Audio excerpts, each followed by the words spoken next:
pahala. Wakarudi, akawageuzia kibao ule mtaa wa ndani, akaanza yeye, akawa nyuma yao, bodaboda iko mbele, kawakimbiza. Sasa ule mtaa una matuta, wakakimbia. Tuna rekodi zote, picha mnato, still pictures, picha mjongeo, video za gari, za watu na tukio la bodaboda. Nikawashauri, nendeni mkaripoti polisi. Wakaenda polisi Oysterbay. Polisi Oysterbay wakasema swala hilo peleka polisi Tabata, Tabata shule. Wakaenda Tabata shule. Polisi Tabata shule baada ya kusikiliza wakasema swala hili peleka Central Police mjini stesheni. Wakaenda Central. Kufika Central wakasema jambo hili peleka Buguruni. Wakatoka hapo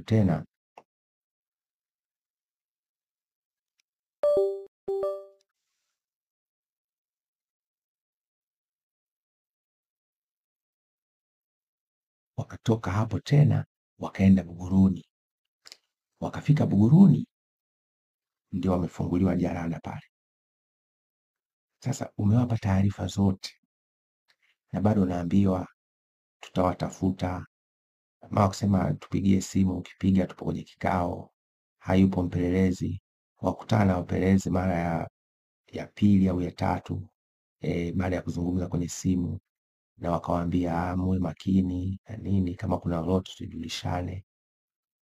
Mengine ni story detail kwa sababu jambo liko kwenye uchunguzi. Hivi inawezekanaje katika jambo kama hili tukashindwa kuchukua hatua ya haraka? Kwa sababu mimi kama kiongozi na mtu ambaye nimekuwa kwenye dhamana, najua mimi nimekuwa mwenyekiti wa kamati ya ulinzi na usalama, kipindi kile zinaitwa hivyo, sisi ni kamati za usalama. Ni kitu cha mara moja, nimeshaipata gari, nimeshapata walikuwa kwenye gari, shauri linaendelea. Nimekaa mimi nimefanya kazi Dar es Salaam kama mkuu wa wilaya Ubungo, nimefuatia kesi nyingi za namna hii. Kwani jambo hili liko wazi, nachukua muda? Hiyo moja. Mbili, dada yangu katekwa, mpaka leo hajapigiwa simu kuambia nini muendelezo. Na mimi nimemwambia mimi nimelichunguza kwa kina, kwa intelijensia ya juu sana. Kuna kila viashiria vya kuwajua wahalifu, lakini hakuna taarifa yoyote mpaka leo. Sasa nitawaeleza matukio ambayo yamenitokea mimi moja kwa moja, ili mwelewe kwamba imani ya jeshi la polisi hata kwangu, najitahidi sana na namwomba Mungu niendelee kuwaamini, kwa sababu nawapenda rank and file polisi wale wa kiwango cha wasiokuwa na cheo. Wengi marafiki zangu tuna chat nao mtandaoni. Tatizo lipo kwenye uongozi hapa. Tusiharibu heshima ya jeshi la polisi. Sasa mimi nitawaeleza. Mimi nimekuwa na mtiririko wa matukio yametokea kwangu na ambapo jeshi la polisi lilijua, na sijawahi kupata ripoti mpaka leo, na sikutaka kutumia vyeo nilivyopata, dhamana nilizopata kufuatilia jambo langu binafsi. Nilisema nitaacha jeshi la polisi liende lenyewe, na mpaka naongea na ninyi, jeshi la polisi halijawahi kutoa mrejesho hata mmoja wa kila jambo moja ambalo linihusu mimi. La kwanza, mwaka 2010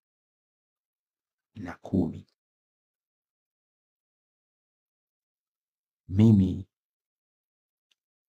nilivamiwa na majambazi wenye silaha nikiishi Bahari Beach, zaidi ya 15.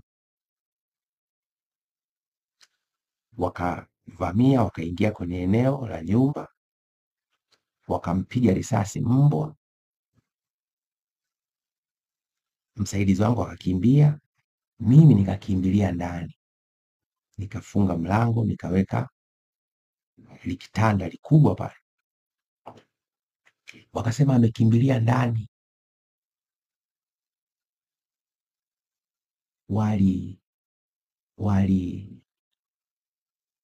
walipiga risasi ule mlango wa mninga. Hawezi kuamini. Mimi nimeenda range, najua SMG maana yake nini. Walipiga risasi ule mlango wote uliruka ukaingia ndani. Ziko njemba mbili zimeshika bastola, yani mmoja kafanya hivi alafu mwingine kafanya hivi, kanipiga pale piga. Sasa nilikuwa nimevaa sijavaa shati, nimevaa suruali yangu moja ya jeans imechanika, so wakadhani, kwa sababu silikuwa nimezima taa, kwa wakadhani huenda yule msaidizi mwangalizi wa nyumba ndio huyu kakimbia ndani polepole kakimbia. Lakini nilisali nikamwambia Mungu, kwa sababu jamaa wa nje anasema mpasue tuondoke.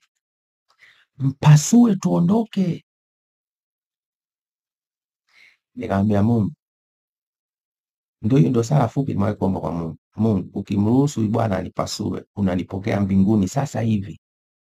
Basi jamaa wakaondoka tu kimya, wakaniacha pale.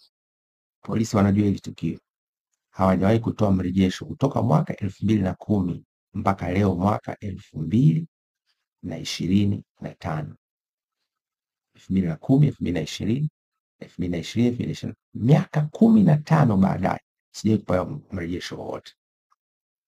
Mwaka 2015 nyumbani kwangu tena nikavamiwa.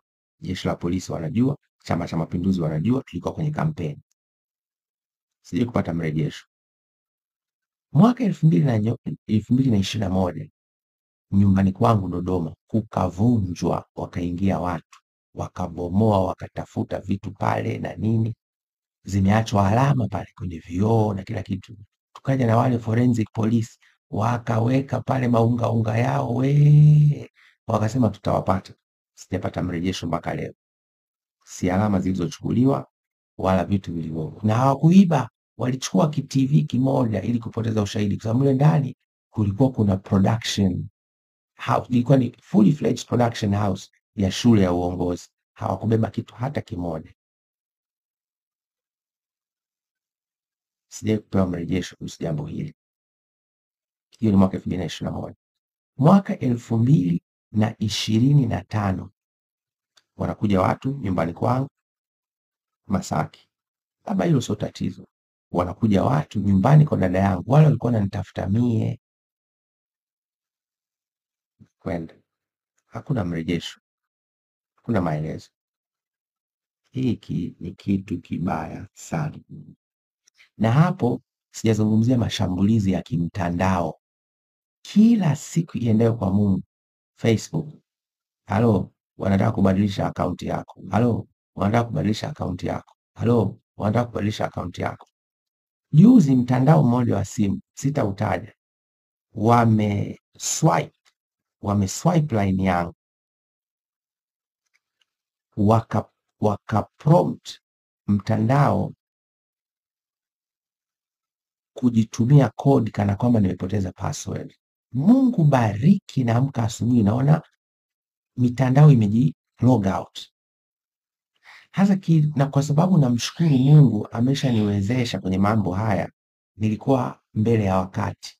Hapo nikaiondoa ile kwenye two factor authentication, nikaongeza mfumo mwingine ambao huwa hamwezi kuupata, nikazirecover account zangu.